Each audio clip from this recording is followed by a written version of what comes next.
ইতিমধ্যে হৈ গৈছে প্ৰথম পৰ্যায়ৰ ভোট গ্ৰহণ আৰু গুৱাহাটী লোকসভা সমষ্টিত তৃতীয় পৰ্যায়ত অৰ্থাৎ 23 এপ্ৰিলৰ দিনা ভোট গ্ৰহণ অনুষ্ঠিত হ'ব। আমি বৰ্তমান উপস্থিত আছোঁ গণেশগুৰি অঞ্চলত আৰু এই গণেশগুৰি অঞ্চলৰ ৰাইজে কাক বিচাৰে সেই বিষয়ে আমি জানিবলৈ চেষ্টা কৰিম। আৰু যিহেতু এই যি লোকসভা সমষ্টি এই লোকসভা সমষ্টিৰ প্ৰাৰ্থীসকলৰ ওপৰত সকলোৰে চকু থাকে, গতিকে আহকচোন আমি জানো এই অঞ্চলৰ ৰাইজে কোন প্ৰাৰ্থী জয় হোৱাটো বিচাৰে, আমি সেই কথা জানিবৰ বাবে আমি চেষ্টা কৰিম। আপোনাৰ ঘৰ ক'ত? ইয়াত দক্ষিণগড় কাহিলি। এনেই ক'ত কৰে আপুনি? চাকৰি কৰে? গুৱাহাটীত কাক বিচাৰে আপোনালোকে?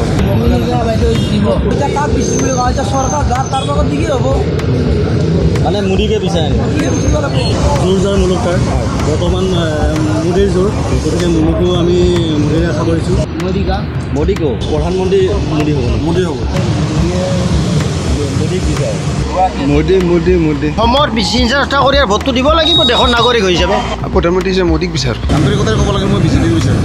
মোদী চৰকাৰে আমাৰ এইবাৰ হেৰি হ'ব। গুৱাহাটী সমষ্টিত যোগ্য প্ৰাৰ্থী এজনো নাই।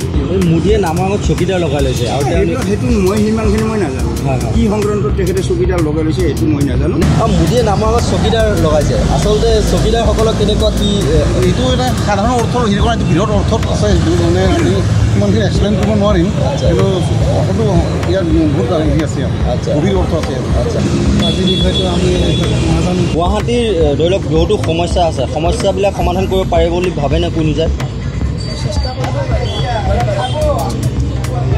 আৰু এখন বিধেয়কৰ কথা চলি আছে, নাগৰিকত্ব সংশোধনী বিধেয়ক। সেই বিধেয়কখনক কি কৰিব যে বিজেপিয়ে সেই বিধেয়কখন পুনৰবাৰ আনিব বুলি কৈছে? ভাল হ'ব কেতিয়াবা কি ভাল হ'ব? কেবটো অনাৰ কাৰণে আমি বহুত অসন্তুষ্ট প্ৰকাশ কৰিছোঁ, তাৰমানে জানানে? সেইটোৱে মানে সেই কেবখনৰ কাৰণে মানে বিশেষ প্ৰব্লেম হৈছে সেইটোৱে। এনেই কিছুমান ক্ষেত্ৰত বিজেপি চৰকাৰে কাম নকৰা বুলি আমি নকওঁ, যেনেকৈ ডাঙৰ ডাঙৰ কামবিলাক বগীবিল দলংখনৰ কাৰণে এতিয়া সেইটো ছাইডৰ মানুহখিনি যথেষ্ট মানে সুবিধা হৈছে, পঢ়া শুনাৰ ক্ষেত্ৰত, চিকিৎসাৰ ক্ষেত্ৰত, সেইফালৰ পৰা হৈছে বহুত কাম হৈছে। কিন্তু যিমানে যি নহওক এতিয়া দুটা পাৰ্টীয়ে মেজৰ, কংগ্ৰেছ আৰু আমাৰ বিজেপি। এতিয়া কংগ্ৰেছক পঠিয়ালেও সেই ৰজা ঘৰলৈ গৈ একেই হয়গৈ, বিজেপিয়েওতো এতিয়া একেই কৰি আছে। তাৰ মাজতে দুই এটা কাম ভাল কৰিছে, নকৰা নহয়। প্ৰথম হৈছে যেনেকৈ লোকসেৱা আয়োগৰ আমাৰ যিটো মানে APSC যিটো মানে তেওঁলোকে কাৰাপশ্যন ধৰাই পেলালে, তাৰপিছত যিটো নিকা পৰীক্ষা হৈছে অনুষ্ঠিত হৈছে, সেইটোত মই সম্পূৰ্ণ ছেটিছফাইড। কাৰণ কেলৈ ভাল চোকা চোকা ল'ৰা ছোৱালীবোৰ অসমৰ বাহিৰলৈ গুচি যাবলগীয়া হয়, তেওঁলোকে আমাৰ অসমক ছাৰ্ভিচ দিব নোৱাৰে। আজি যদি চোকা চোকা ল'ৰা ছোৱালীবোৰ বাহিৰলৈকে গুচি যায়, আমাৰ অসমৰ উন্নতি কেনেকৈ হ'ব? গুৱাহাটীৰ পৰা কাক বিচাৰে মানে? গুৱাহাটীৰ পৰা উপমান্য হাজৰিকা খাটা। উপমান্য হাজৰিকা তেওঁ নিৰ্দলীয় প্ৰাৰ্থী।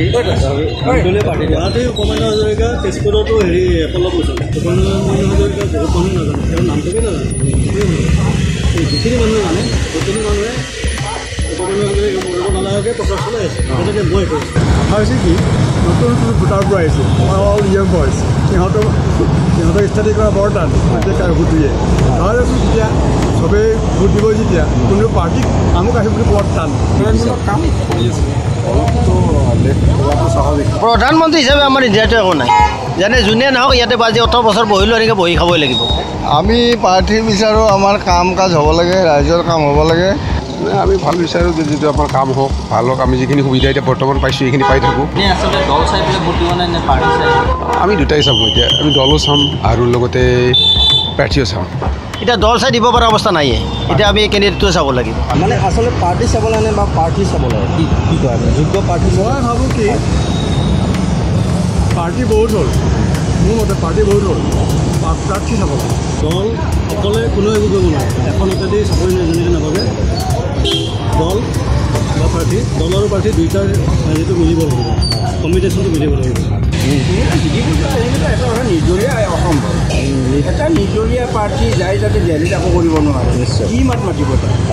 প্ৰাৰ্থী হৈ যদি মানুহে কাম কৰিব লগা হয়, তেতিয়াহ'লে নিশ্চয় ওপৰৰ পৰাও যিখিনি পইচা পাতি পায় তেখেতসকলে যদি ৰাইজৰ কাম কৰে, তেতিয়া নিশ্চয় এইবাৰ ববিতা শৰ্মা আৰু কুইনাজৰ দুইটাই লেগি দিছে, এতিয়া দুইটাই নকৰে নিশ্চয়, দুইটাৰে ভিতৰতো কণ্টেষ্ট হ'ব। এতিয়া কিন্তু কথা হৈছে কংগ্ৰেছৰ কেনেকুৱা বল আমি নাজানো।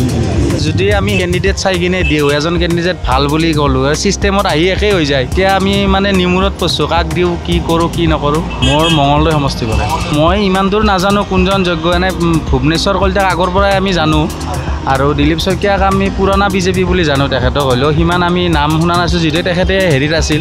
ভুৱনেশ্বৰ কলিতাইতো ৰাজত্ব কৰিলেই। এতিয়া মানুহ কিছুমানে কয় ভুৱনেশ্বৰ কলিতাই আগতে বোলে কাম একো কৰা নাই, কিন্তু এতিয়া আপোনাৰ কি ক'ম, বাকী যোনে আহে দেখোন সেনেকুৱাই কৈ এটা কৰে। সেইটো চোৱা যায়। মইতো ভোট নিদিওঁৱে কাকো, আজিলৈ ভোট দিয়াই নাই। মই যেতিয়া হাইস্কুলত আছিলোঁ মই হেম বৰুৱাক পাইছিলোঁ, বিশ্ব গোস্বামীক পাইছিলোঁ, শ্ৰীমান প্ৰফুল্ল গোস্বামীক পাইছিলোঁ, প্ৰভাত নাৰায়ণ চৌধুৰীক পাইছিলোঁ। সেইবিলাক মানুহৰ প্ৰতি শ্ৰদ্ধা ভক্তি আছিল। সেনেকুৱা মানুহ এতিয়া ক'ত আছে অসমত? এয়া আছিল গুৱাহাটীৰ গণেশগুৰি অঞ্চলৰ কিছু সংখ্যক ভোটাৰৰ মনৰ অনুভৱ। কিছু সংখ্যকে দলক প্ৰাধান্য দিয়াৰ উপৰিও আন কিছু সংখ্যকে আকৌ প্ৰাৰ্থীকে প্ৰাধান্য দিয়া দেখিবলৈ পোৱা গ'ল। বাৰু সেয়া যি কি নহওক, আমি গুৱাহাটীৰ বৰ্তমান যিখন প্ৰতিচ্ছবি সেইখন বৰ্তমান সময়তো স্পষ্ট হৈ উঠা নাই। আৰু যি ফলাফল ঘোষণা কৰিব অহা 23 মে' তাৰিখে, সেই 23 মে'লৈ আমি বাট চাব লাগিব। গুৱাহাটীত কোনে মাৰিব সেই হাঁহি।